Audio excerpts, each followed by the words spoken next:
Hi, White Sox fans. It's Crystal O'Keefe with episode 28 of Visiting Dugout, brought to you by Southside Sox, a part of Fans First Sports Network. Today on the show, I have Taylor Streiff, contributor to Redbird Rants. He's on to chat about the Cardinals. So, Taylor, hello. Please introduce yourself. Hey, Crystal, how's it going? Um, I'm first time I've guested on a podcast, so this is exciting for me. But yeah, live here in St. Louis. Been here, was born and raised here. Lived in Chicago for quite a bit of time as well. And while I was there, I was an avid White Sox fan. So I'm happy to be here Yeah, this will be today. fun with your two teams that are Yeah, both not great right now. yeah, it's been a bit of a struggle to get behind either of these teams this summer, but you know, it is what it is. That's fair. I'm, just slowly becoming like a big Reds fan. I think they're at I, least fun to watch. I don't know. I don't know if I can go that far, but but I was kind of behind the Pirates there for a minute, but I think I'm still gonna stick with my teams, unfortunately. I do enjoy the Pirates because where I'm Mhm. at, we have their farm team here. Oh, So right, I get to see a lot of, Pirates rehabbing or, you know, minor league players that are now on the Pirates. So that's a lot of fun. definitely. All right.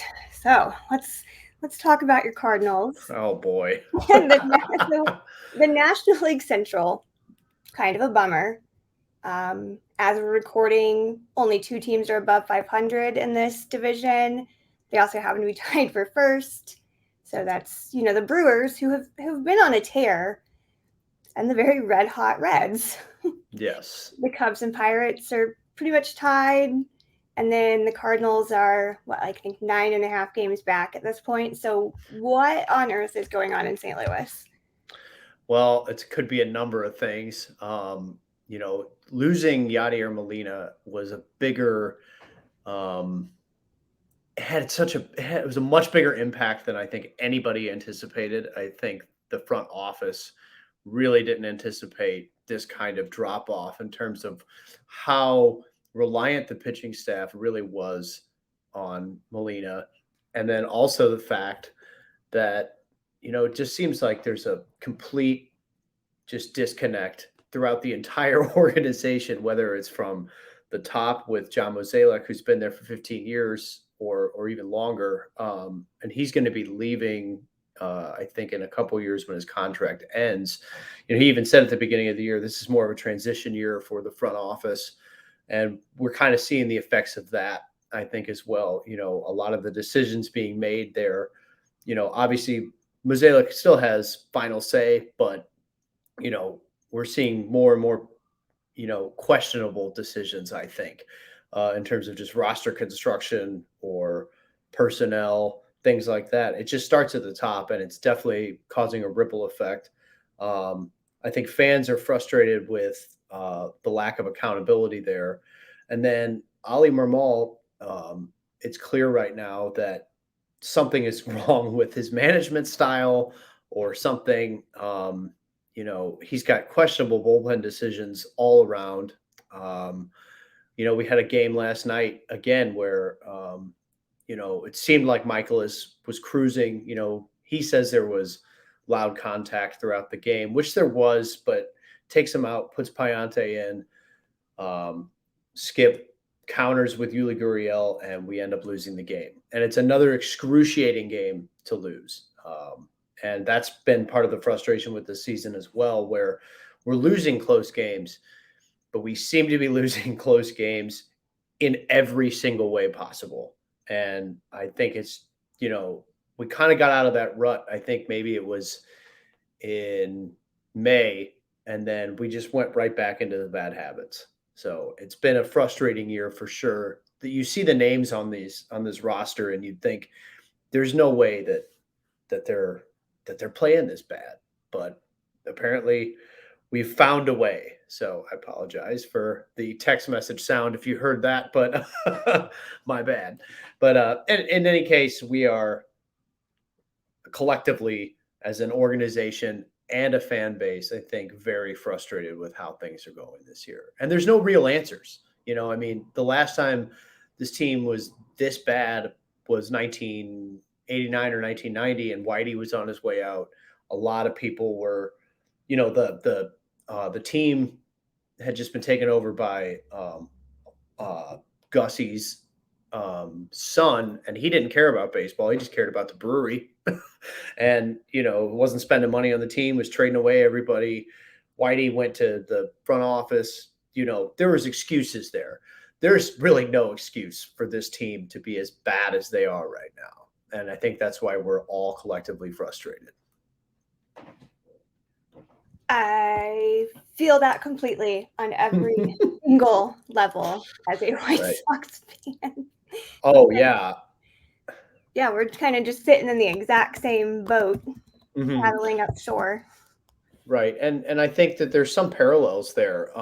You guys lost Abreu in the Mm-hmm. offseason, and Abreu, from all the time that I had spent in Chicago, was always sort of the cornerstone of that team. And losing Abreu just as a clubhouse leader also, had to have had an effect.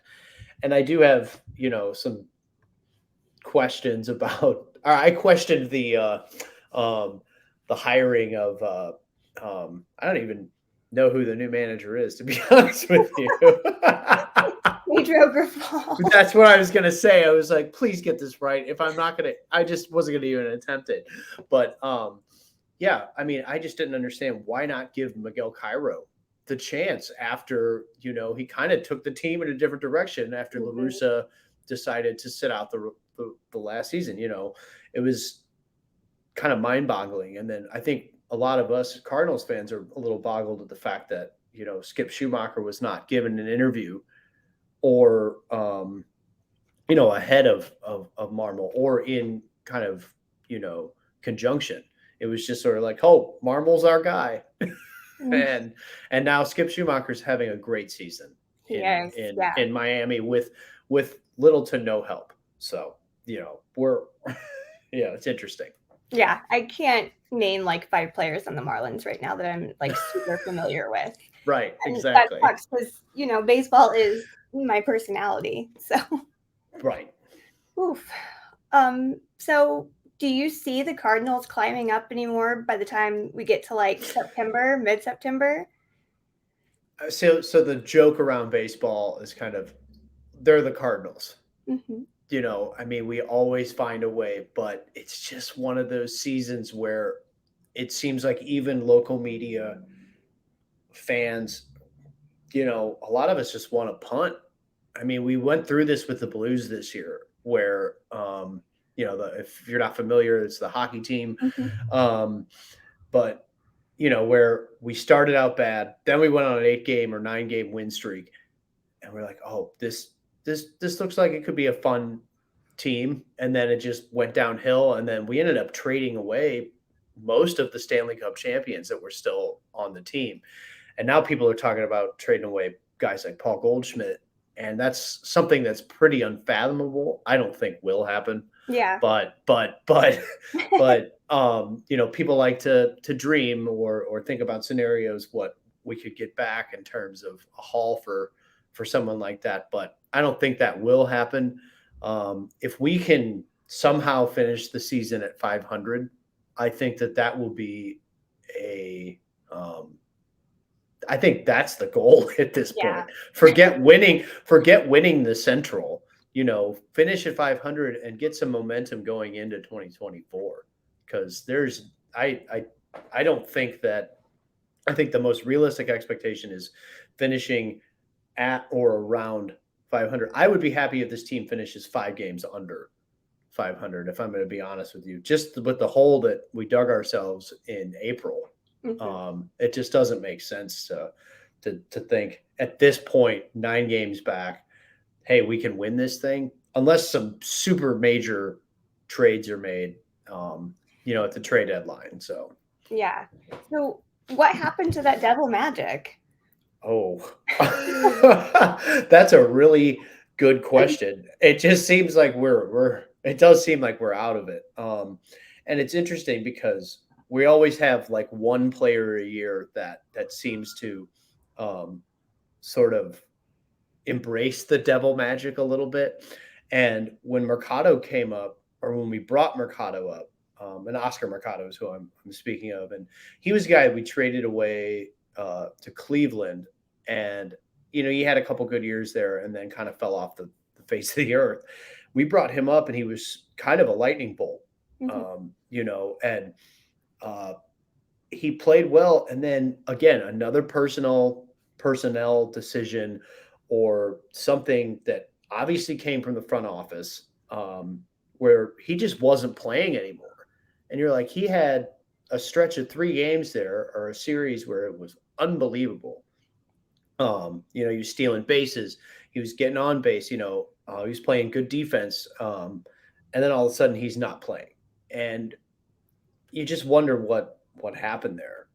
And he seemed like the prime candidate for Cardinals devil magic. And I don't think that they gave him a fair shot. No. And we'll see. I mean, we've seen stranger things with the Cardinals. I mean, obviously 2011, and people are like, "Oh, 2011, it's a total anomaly," because they had to come back in September and stuff. Like, who knows? Maybe they go on a run like that again. Mike Schilt had a 17-game winning streak to get into the playoffs in 2021, and then was somehow fired. I don't know how you do that, but you never know. I mean, that's what makes baseball, I think, in my opinion, the most beautiful thing, because you just never know. I mean, I am wrong on all my predictions this year, and the teams that are supposed to be good are bad, and you have teams like Pittsburgh starting out the season 16-8 and stuff like that, and it's something that you just would never see. And I don't know if that has anything to do with the new balanced schedule or anything like that, but yeah, it just seems like it's just an uphill battle, and whatever devil magic is there, if it does happen to kind of peak out during August and September, hey, I'll be happy with that. But again, I think the most realistic expectation for this Cardinals team is that they finish somewhere around 500. Yeah, absolutely. So do you have, like, if you had to pick today, do you have an MVP candidate on this Cardinals team? I mean, obviously you got, well, it's funny because I mean, Arenado is an all-star starter. Yeah. But his defense has taken a bit of a step back, and you don't know if that's a mental thing or if it's just that, he is 31 now. And then Goldschmidt seems to be playing just at his he's just Goldie. That's why we signed him. Or, I mean, that's why we traded for him and gave him the extension we did, is because he's so consistent. You can pencil him in every day. So between the two of them, I'd say Arenado has the edge, but really these guys are just playing the way that they're playing. And for some reason, it's just the team around them can't get it done. Gorman would be another guy, Nolan Gorman, our second baseman. He would be another guy that I could easily put in the MVP conversation, but he just dropped off the face of the earth the last 2 or 3 weeks. Made a terrible play in London to an international audience where it was very clear that he was still jet lagged. Yeah. So, I would say that in order, it would definitely be Arenado, Goldie, and then Nolan Gorman. But like I said, it's hard to pick an MVP for a team that's this bad. So yeah, I keep hearing like, oh, we should trade Luis Robert and we'll get so much back. And I'm like, no, that's the only good player we have right now. Please, somebody else, someone else. Absolutely. Oof. So on that end, who would you put on the trading block? Well, there's so many people that want us to trade Goldie, but I can't justify that whatsoever. I mean, that's actually one of our Twitter questions is like, great, what's the likelihood of Goldie getting moved? I say it's pretty small. I think that they will entertain the idea, and I think you know how um, Mazalik, how he just sort of operates. He loves to try to fleece teams, Mm-hmm. and if he can fleece a team, um, in using Goldie as the trade chip, I think he will. But I don't think there's anybody that you know. I mean, after the Arenado trade, which is by far the biggest mistake I think the Rockies have ever made, in terms of just what they got back from us and giving us $50 million to boot. Um, I think everyone is very familiar with how John Mazalik operates around the league, and they're not going to take, you know, they're not going to let him kind of get away with highway robbery. And I don't think Goldie gets traded. Yeah. I really don't. I think he loves St. Louis. He can veto any trade as well. Yep. He does have a no trade clause. So I've only met him once, and that was a very random time where he was at the restaurant that I work at, and uh, he was just telling me how much he actually loves St. Louis. So I Aw. can't imagine that he wants to go anywhere. Um, but we'll see. I think that at the end of the day, he ends up actually getting an extension of some sort and has a Matt Holliday type career here, where good player, maybe a Hall of Famer, maybe a Cardinals Hall of Famer, which is a fan vote, but we'll see. In terms of other players on the trading block, um, definitely anybody that has free agency impending. So I'm talking Jordan Montgomery, who's arguably, was our ace at the end of the year last year. Coming into the season, had high expectations. Not great, but he's a third or fourth starter on a lot of teams. Can give a contender another good fiery pitcher to have in their arsenal. That also goes with Jordan Hicks, who's been pitching lights out. But it's like, why do we need him if we're 9 games, 10 games out, and we have games like we did last night where we blew the lead again? Obviously he can come in if the game's 4-2, but here it is. I mean, in the ninth inning, and Jordan has shown that he can be a high end closer. So I think that's very valuable to a contender. It's just a matter of what we can get back for him. Dylan Carlson, switch hitting, high end defender, has never really progressed the way that I think that the Cardinals have wanted him to in terms of his bat. But he's a great defender, and he's also a switch hitter, and he's just an overall good athlete. He was a central part of the Juan Soto trade talks, but not just Dylan Carlson. And again, let me reiterate this for Cardinals fans, is that not only was it Dylan Carlson, but it was Jordan Walker, Mason Wynn, all those young guys. That's the kind of talent that we had to give up to get Juan Soto, who is not playing particularly well for San Diego either. So maybe we dodged a bullet there. But at the same time, definitely put Dylan Carlson on the trading block. I think the Cardinals are still very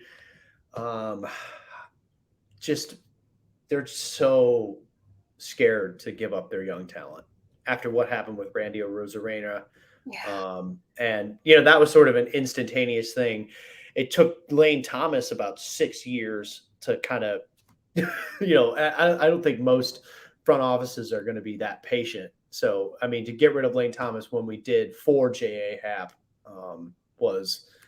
I think that was a few years ago, was the right move at the time. But now people are looking at it and they're like, "Whoa, look at Lane, he's an all-star." It's like, well, would you have wanted to wait 6 years for that? And this could be 1 year of great production from Lane Thomas as well.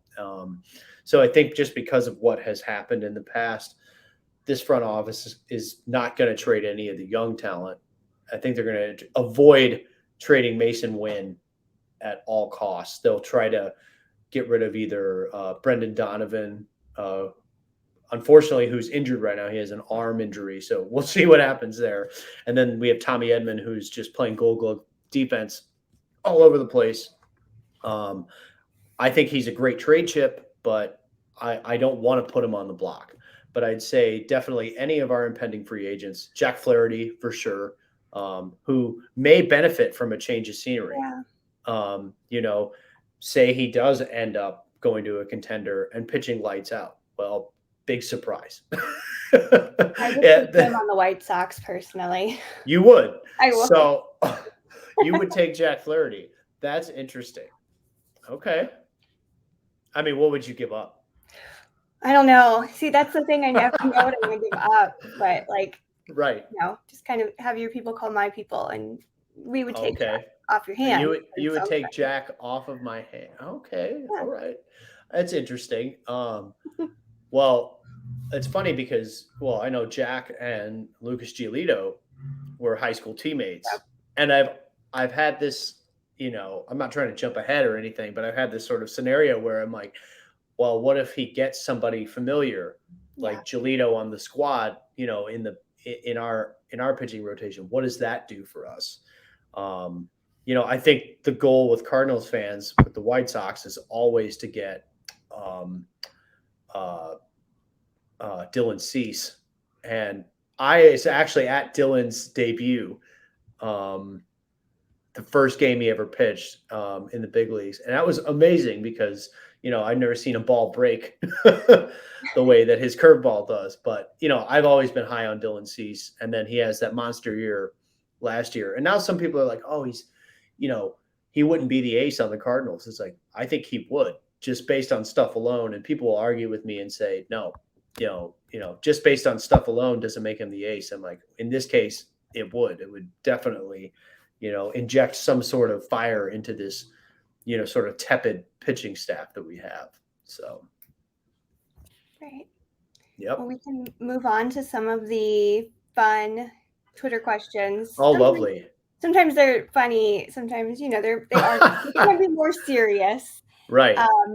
The first one, Tyrone said, I feel like the Cardinals are one of the only few teams that have never had a true tear down rebuild. So are fans open to one now?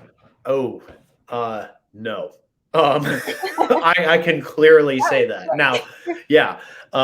We always make the joke, best fans in baseball. And it is somewhat true because this team is struggling and there's still 40,000 fans, coming in every night. Now with that being said, though, if this team were to truly blow it all up, we get rid of Goldie. And if you get rid of Goldie, you have to get rid of Arenado. You blow it up. You have to blow it up. Arenado's not going to want to be here if that's the case. And we got to, essentially just give Arenado away. He has a lot of back-ended money on his contract. So that's just giving that player away and we're still paying him. And I don't think that's something anyone wants to be on the hook for. But anyway, if you're going to blow it up, blow it up. And I don't think this team or this city is going to want to, put up with hundreds of losses for a year. They're just not. And the Cardinals are such a central part of St. Louis, just even in terms of culture, the economy. They talk about the DeWitts who are our owners, are very, high on saying, hey, we're revitalizing downtown. Well, if your team sucks, you're not going to be revitalizing downtown because there's nobody that's going to be showing up. And there's no chance that this team rebuilds. They definitely retool. And I think it should be a wake-up call for the DeWitts to actually spend some money here. Yeah. I mean, the team is worth, something in the billions when it was purchased for millions. And DeWitt is famously quoted as saying, oh, baseball's not a profitable business. But yeah, exactly. Yeah, I saw that look on your face. And that could be true, but if I feel like the Cardinals, with the way that they spend money and the fact that um, they are where they are right now in terms of payroll, 15th. Yeah. I think you know, there's a lot of scary situations, definitely in terms of the regional sports networks. We are part of Bally, and Bally went down the drain. So, there's some fear there for sure. But at the same time, it's like there's no excuse. We've just been dropping in payroll every year since about 2018 or 2019. And there's really no excuse for that if you're packing the ballpark, 45,000 fans almost every day. So retooling will definitely be a thing. I think you will see the front office spend some money this year on some pitching, finally. But we've been asking for that since 2019. But yeah, we'll see. But no rebuild, definitely a retool. Yeah, that's fair. And it's funny. It used to be so fun to watch St. Louis because as a kid, you had the Mark McGuire, Sammy Sosa, Mm-hmm. home run, steroid Yep. derby, a blast. Like I am in favor of bringing back steroids if we could get another McGuire Sosa era. And I was actually just telling my kids about this. I was like, yeah, like it's cool now. You've got hitters. You've got like Luis Robert. You've got all these cool home run hitters, but man, was it just a blast to just plop down in front of the TV and watch those two just duke it out. I was very lucky as um like a 9 or 10 year old kid then, and got to go see Mark McGuire do that in person a lot, and those were home runs in Old Bush Stadium that you never saw. I Yeah. mean, you'd see some stuff from guys like Ray Langford, gets over the wall, but like McGuire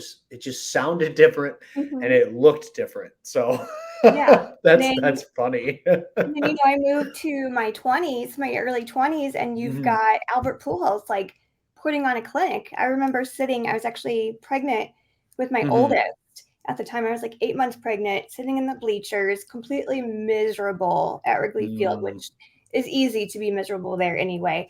But I watched Albert hit 5 home runs.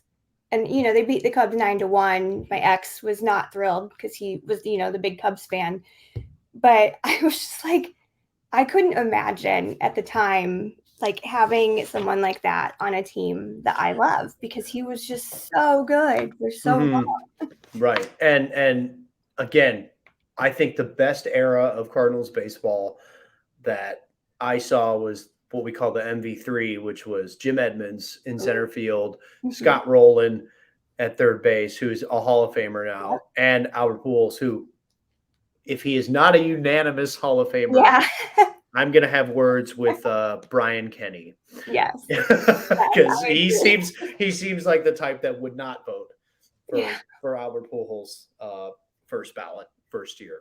But yeah, I mean I think about it sometimes and I get really nostalgic about it because I'm like, man, that was the best baseball I've ever seen.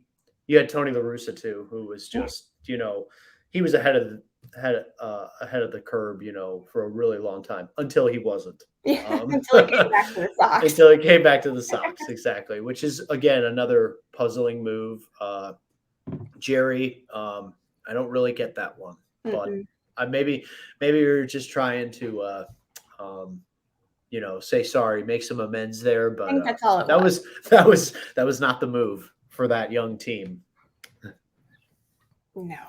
Yeah, but the Cardinals, they definitely, it's a shame, to kind of see what's happened this year. Um, yeah. Right. This one we've kind of already talked about this, but it made Hmm. me laugh. Jordan, who she lived in Colorado for a bit, so she kind of Hmm. got used to the Rockies. She asked, "How did fans feel about the Arenado trade in terms of just fleecing the Rockies?" Oh, I mean, we all knew, as if we're talking like true hardcore Cardinals fans, especially with like the Redbird Rants crew Hmm. that that that I work with, we knew right from we were like, there's no way. Like, we thought that at least somebody, like Nolan Gorman or Tyler O'Neill. That's actually another person I forgot to mention on the trade block for us, but he's been hurt most of the year. So Right. it's kind of hard to kind of talk about a guy who hasn't contributed much. But anyway, we thought that a guy like Nolan Gorman or Tyler O'Neill had to have gone.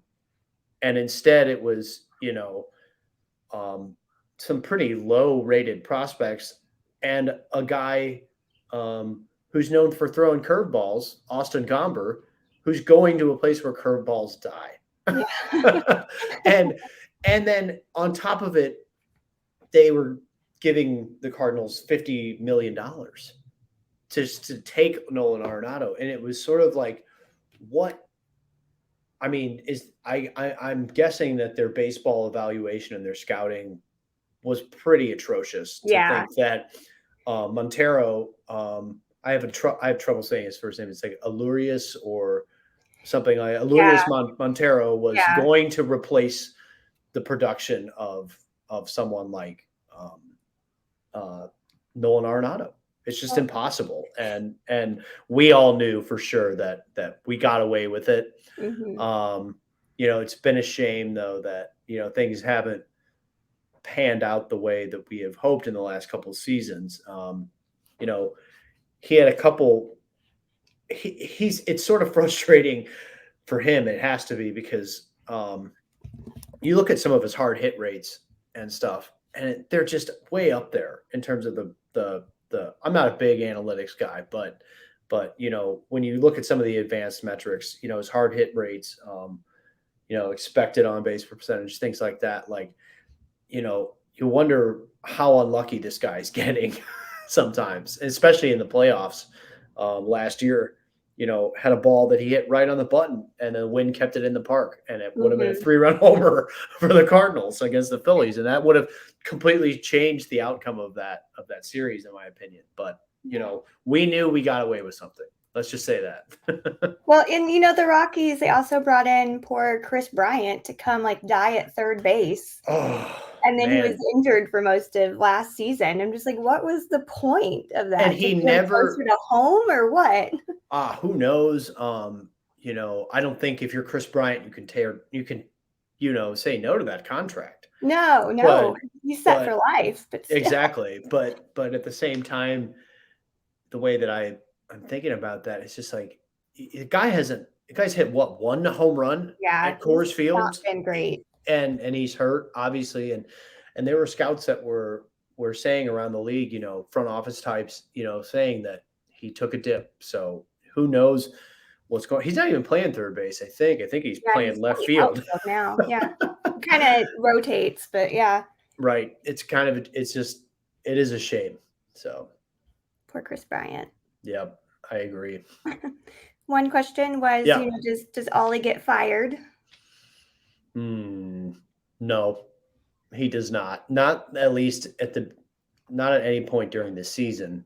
And I don't think, unless something happens again, where there's a lot of questions as to what happened with Mike Schilt.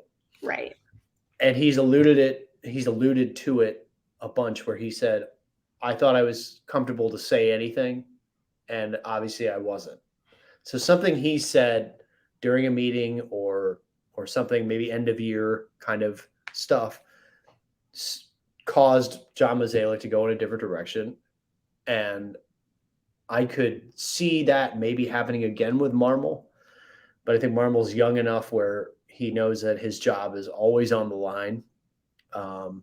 And if they do fire him, they're admitting that they messed up again. And there is no accountability with this front office, it seems like. That's just it seems like. There was a little bit the other day in an interview with Mozeliak saying, could we have done more with, the pitching? Hindsight's 2020. So yes, of course. But, them firing Marmol or even trading Goldschmidt is an admission of failure. And that's not what this front office does. Yeah. I have a theory that Pedro was hired as a Mhm. scapegoat for this team anyway, because Oh, we all know that Rick and Kenny will not go anywhere. They will never take the blame for this egg on their face. So Pedro was right. brought in knowing he doesn't have that kind of coaching experience. But again, Mhm. like you said, it also just proves that once again they hired the wrong guy if they do fire him. So they're kind of in this like catch-22 this year of, do we let him go or what do we do? Yeah, and I think that, um, a big thing that was such a different kind of, situation with Schilt was, yes, Schilt always made some questionable decisions, but he tightened up the team. Mhm. Like, not just within the locker room, giving guys the confidence that they need, penciling them in every day. Guys like Dexter Fowler and Colton Wong, who were struggling at the time. Um, but then, just had a different attitude than Mike Matheny, had a different attitude with the media. You could just tell that something was different. And then we've kind of gone back a little bit in terms of the way that Oliver Marmol handles the media, handles the clubhouse. He had that whole public spat with Tyler O'Neill at the beginning of the year. Mhm. It's very public, and to the point where the Athletic is talking about it. Not just Katie Wu, but Ken Rosenthal, and then you have guys on MLB Network talking about it.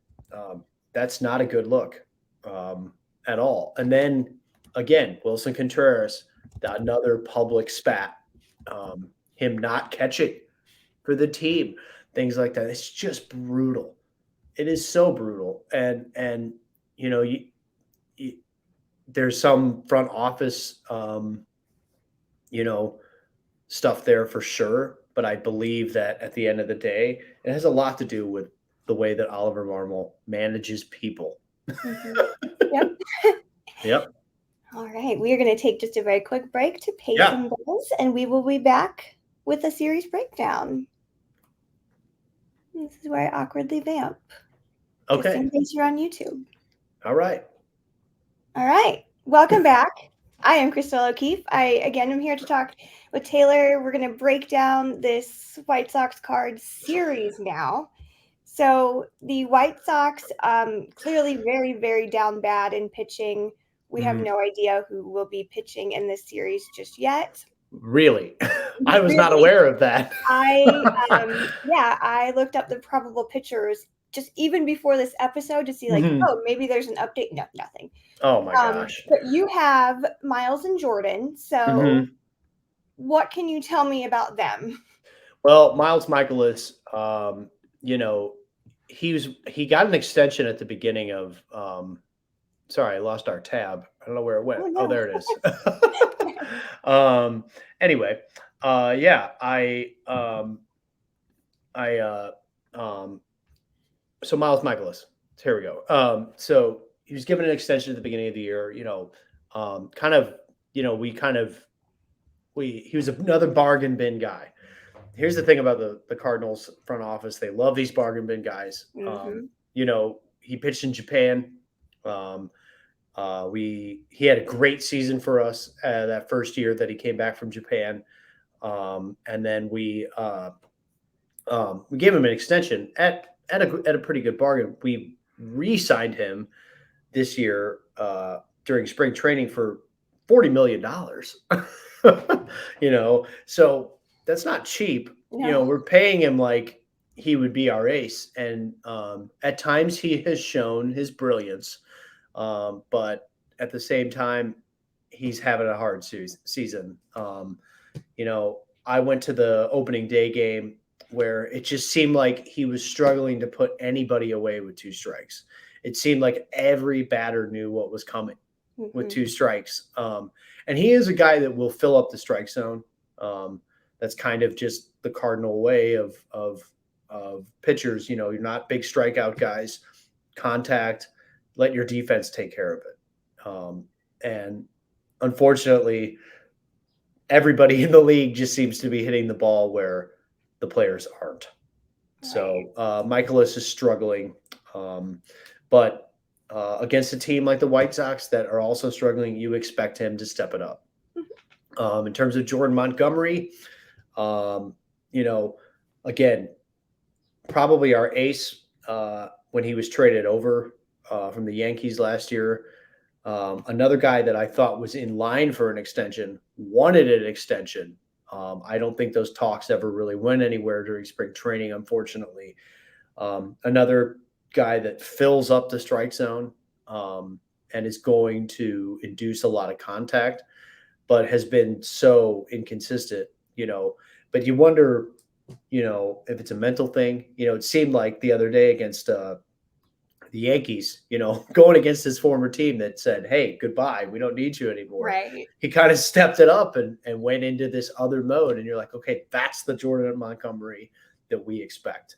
And it's you just don't know what you're going to get every day, and it is with some of these pitchers, and it is so frustrating. So I get that. We, had a game recently where Lance Lynn, matched his record high 16 strikeouts and the White Sox still lost. And Lance I has been, awful as of late. I saw Chris Sale strike Oh, out 16. I don't remember. I guess what would that have been? 2016 or 2017, and then they blew it. yep. I don't know how you let your starting pitcher strike out 16 and you blow it, but it happens. Chris Sale is my favorite problematic athlete. Nice. All is forgiven when I Yes. get to watch him pitch. It was a very cool thing to see. I've never seen 16 strikeouts. It was awesome. I was sitting in the bleachers. I was having a great time until the eighth inning. Yeah, that's kind of how it goes. Right. So, with this, what are your keys for the Cardinals to take this series? Don't get down early. I think that we are one of the worst teams in baseball. I'm not a huge numbers guy, and huge analytics guy, but I believe that we're one of the worst teams in baseball in terms of like giving up runs in the first couple innings. We're always clawing back, and our offense unfortunately is not consistent enough to know that, hey, if we're down 2-0 in the first inning, are we going to be able to come back for this or from this? It's just we can't get down early, and just take advantage of playing a team that's also struggling. That was a huge issue with Mike Matheny's teams was that we would beat the really good teams, like the Dodgers and at the time, and then lose to teams like the Oakland Athletics. And that's kind of what's been going on here too. It's like, well, we did get smacked around by Houston, but we won that first game of the series and it looked like a very tight, buttoned up win. And then we get smacked around the next couple of days. But I think the thing is taking advantage of playing, struggling teams is a big thing. And that's what's, we've got to capitalize when the opportunity's there. Yeah, the White Sox almost got swept by the A's. Past weekend. In fact, they nearly did. They nearly lost that last game. They won by a whole run. Oh. So, and again, we looked amazing on opening day. We beat the Astros on national TV. So I'm like, yeah, this season's going to be great. And then plummeted for the next 10 games. So. Right. Yeah. Yeah. I mean, again, just this team just, I could see it being one of those things where we could see some pretty sloppy, poor baseball in this series, which is unfortunate, but it's just the way the game goes sometimes. Yeah. So do you have a big threat right now on this Cardinals team that could really just take out the White Sox one fell swoop? I mean, if Nolan Gorman gets back into what he was doing, at the beginning of the year, for sure. It seemed like he was taking out every team. Yeah. I mean, he had that great series against Boston, which kind of penciled him in to start playing every day, not just against righties, but against lefties as well. That was a huge step up for him. If he gets back to where he was, this team is a completely different team. But again, here's the thing: you just never know what you're getting from these guys, and it's obvious to all of us that are fans that Gorman is an elite hitter if he's right. But when he's not right, he's one of the worst in the league. There's no really, kind of slight drop off like you see from Goldie or Arenado at times, But I mean, he really tanks when he tanks. Yeah. So it's difficult, but I think, Nolan Gorman is still the biggest X factor on this team. And we haven't really seen, too much of Jordan Walker this year. That's right. But, yeah. I wish he would. I still question, again, another front office decision I question is sending him down to sort of fix something that wasn't necessarily broken to begin with. So, again, you just never know. But I think that, X factor, someone that could take out the White Sox would be any of those. I mean, definitely Gorman, but if Goldie's hot, Arenado's hot for sure. So definitely not our pitching. I can't speak for that. Yeah. Same. Yeah. This is going to be a mid-off of pitching, I feel like. Right. So would you say the inconsistency is your biggest fear heading into this series? Oh yeah, always. I mean, with that, and then just our bullpen is just a mess. I can't trust anybody out there. It seems, you got, sure, you got all the guys. I think someone who's completely underutilized in the Cardinals bullpen is Chris Stratton. I think that he is, he's definitely a trade candidate, which sucks. Because he was he pitched really well for Pittsburgh last year. That's where we got him, along with Quintana. And, we had a chance to make a run. We held on to Stratton, or I don't know if Stratton was arbitration eligible or what, but in any case, we held on to him. And he's pitched very well. I think he's completely underutilized. He had a game the other night where, got 3 outs on 9 pitches, and then they took him out of the game and we lost.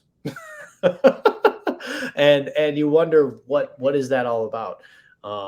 But yeah, Andre Piante, or Piante, excuse me, came in last night, blew up the game. And another guy throws 97, 98 miles an hour. Goes to show you it doesn't matter how hard you throw these days. It's just, if you put it right down the plate, major league hitters are going to hit it. Yeah. So please stop throwing meatballs at the best hitters. Right, exactly. Or walking them for that matter. Yeah. That's a huge thing with the Cardinals too. It's like, every once in a while I won't catch the beginning of a game and I'll turn it on, the bases are loaded. And I'm like, oh, not surprised. I'll just turn this off. So walks will always haunt. Always. And it definitely seems like, and it's kind of a rule in baseball that if you walk the leadoff hitter of an inning, it is inevitable that they will score. Yeah. So, keep it inconsistencies all across the board. I think that if the offense is clicking, they may be able to save us in this series. But again, you just never know. I mean, it seems for the past few years that it's been peaks and valleys with the Cardinals offense. Either they score 11 runs against the Yankees, or they score 2. So before we talk about just a brief little kind of MLB in general, who do you think is going to end the year with the better record with these two teams? Oh man. Who might reach Um, maybe 3 games back of 500? well, what I was not aware of was the total loss of pitching with the White Sox. Now, the White Sox, I feel like unless they get a really good deal, they're not going to trade away Dylan Cease. Right. They're not going to trade away. Well, they could trade away Giolito, I could see Giolito. but they're not going to trade away Dylan Cease or Kopech, Yeah. for that matter. I think they're going to hang on to them. So when those guys come back and they're healthy, you know, we'll see. But again, if Montgomery or Jordan Hicks or Montgomery or Jordan Hicks or anybody, um, gets traded away for the Cardinals. I mean, I think if Montgomery and Flaherty are both gone, which is a high possibility, then definitely the White Sox finished with the better record because that's admitting that you're punting on the season right there. You're asking Steven Matz to come back to the rotation. You're going to have to pitch Jake Woodford in the rotation if you get rid of both Monty and Flaherty, which is a very high possibility. Excuse me, but only if that happens. As it stands right now, I still think the Cardinals, would make a little run there and get close to 500. But if you punt on the season, by trading away two of your starting pitchers, for sure, White Sox finish it. Yeah, we have currently our best closer, Liam, on the IL because he was having some inflammation, which doesn't really surprise me. He's been away for a while. He just had cancer, so you can't be upset about that. But we've got Kopech and he who shall not be named both on the injured list. We don't say that name on here. I'm 100% with you on that. So there you go. I feel like you're familiar with what I do when he pitches. Yes, yes, I am very familiar with it, and I'm a big fan of it. Thank you. Yeah. But yeah, they're both on the injured list. We basically just have like Lancelin, who has not been great. He's kind of starting to get it together, but he's still not great. So really, we've got Giolito and Cease, and then like Tuki Toussaint now. Yeah. Who opened. Right. So it's been rough. All right. So before you go, I always like to ask kind of your thoughts for the rest of this season. Like, your teams that you did not expect were going to be great, or teams that you did not expect were going to be this bad, and maybe like a World Series matchup or your ideal World Series matchup. Oh man. Let's see. These are good questions. Obviously Cincinnati being like the team that I thought was going to be bad. But that's how it is being in the NL Central. It's like, oh yeah, Cincinnati, they're always kind of like bad or just like 500 or whatever. But they really stepped it up this year. They may continue, but losing Hunter Green, doesn't till August. That hurts a lot. Let's see. I love Arizona. I think that they're fun. It's another one of those Cardinals things where Zach Gallen was traded away and then traded again another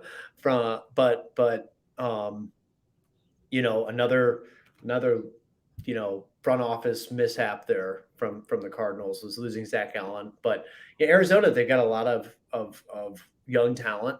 I think that's great. The AL Central is pretty tepid. Yeah. as well. I mean, you got Minnesota at 500 hanging in there.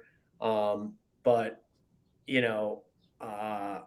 I expected Minnesota to be a little better, and I expected Cleveland to be a little better, to be honest with you. And I didn't expect. I kind of expected everyone to kind of float around 500. I didn't expect the White Sox to kind of fall off the way that they did, though. And I think that obviously the most surprising team for me, obviously I'm talking about them, is the Cardinals. You don't expect them to have 35 wins in July. that's 2 more wins than Colorado. Just put that into Whoa. perspective there. Yeah, exactly. So ideal World Series matchup. Um, I'd say Atlanta for sure. I mean, Atlanta. I went to the series here in St. Louis. That is a great team. Yeah. That's all I can say about that. I mean, it's funny. I was telling my friend when I went to one of the games, I was like, you know what? I wish the Cardinals were Atlanta. And he goes, what? Like I was some psycho. And I was like, dude, look at how they're built. Mm-hmm. Like they are built mainly internally. They traded for a guy that, you know, grew up in Atlanta and now is their star first baseman. I mean, they gave everyone extensions. They got everybody locked in. Like, wouldn't you want that for any of your teams? I think Atlanta. I think Atlanta versus Texas Yeah. would be a fun World Series. But I love Baltimore. I want Baltimore to make some noise. They're my favorite team right now, for sure, just because of all the young talent. And Adley Rutschman is just. I mean, he's so. Obsessed. I I'm can't obsessed. wait for the home run derby. Yes. And I wonder, I don't know which side Adley is gonna bat from, but I think that it'll be fun to see. I think I've seen videos of him on YouTube where he hits from the left side. It seems like he's got more power there, Yeah. but we'll see here. I mean, I want Baltimore to make some noise. Mm-hmm. I think that they will. I think they'll be pretty disruptive. But at the end of the day, I think it's Atlanta, Texas in the World Series. It just doesn't seem like anybody can beat Atlanta right now in a 5 or 7 game series. Yeah. So I still think Atlanta, Texas, and we'll see after that. I don't have to predict a World Series champion here, so I won't. No, But I an won't. ideal good World Series for me would be Atlanta, Texas. Yeah, that's good. All right. Well, Taylor, thank you a million times for coming on. Please plug your socials so everyone knows where to find you. I feel like we have a lot of White Sox cards mutuals between the two of us, but Yeah. just in case. Yeah. So I didn't put it in at the beginning of the. I figured out how to do it around the middle of the podcast, but that's my @. It's at JTSTREIFF. If I'm not posting about the Cardinals, I'm posting about food, since I am in the Yes. hospitality industry, and I, have a little bit of wanderlust. I guess you could say that. I don't travel quite as often as I used to, but when I do, that's kind of all I post about. I'm I also enjoyed it. I enjoyed your recent travel food wanderlust post yes, today. Brightened my day. absolutely, yeah. And it's actually, to be honest with you, it's been a while since I've written a blog for Redbird Rants. But Redbird Rants, you know, uh, it's affiliated with Fansided, and they've got some really, really talented writers there. Robert Murray actually worked with us directly for a couple of years, kind of helped put us on the map. And check those guys out. I mean, I talk to them every day through the through Twitter and the group chat that we've got. And I try to contribute as much like either humor or knowledge as I can within the group. In terms of writing for them, I haven't had a chance to sit down and do anything meaningful in a while. But Josh Jacobs as the site expert there, and he's a great and smart guy. So we've got a good thing going there. So check out Redbird Rants when you can. Yes, definitely. All right. Well, best of luck in this mid-off series. Yeah. I think it was somebody sent the screen cap. It was like when the Mets and the Cardinals played last year. It was like some YouTube screen cap. It said 2 idiots fighting. And I was like, this is kind of reminds me of the same thing. Oh yeah, great. Two of my favorite teams who are both horrible right now are about to play. I'm a Mets fan too, and I'm Oh, going to Citi Field in like 2 weeks to see them play the White Sox. And I was like, nobody's going to win this game. It's going to be like 1-1 right, through 11 innings because both are just so abysmal right now. right. I did watch.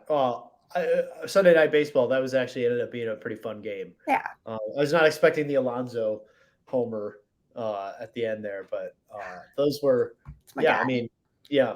I mean, I can't really speak for the Mets. I don't follow them all that much. All I know is that they spent a lot of money and have a shortstop who is vastly overpaid, and the Cardinals have the same production for about $9 million. So Sad. All right. Well, again, thank you so much. yeah, it's been great talking to you, Crystal, and I'll see you on the Twitterverse. Yes. Bye. All right, bye.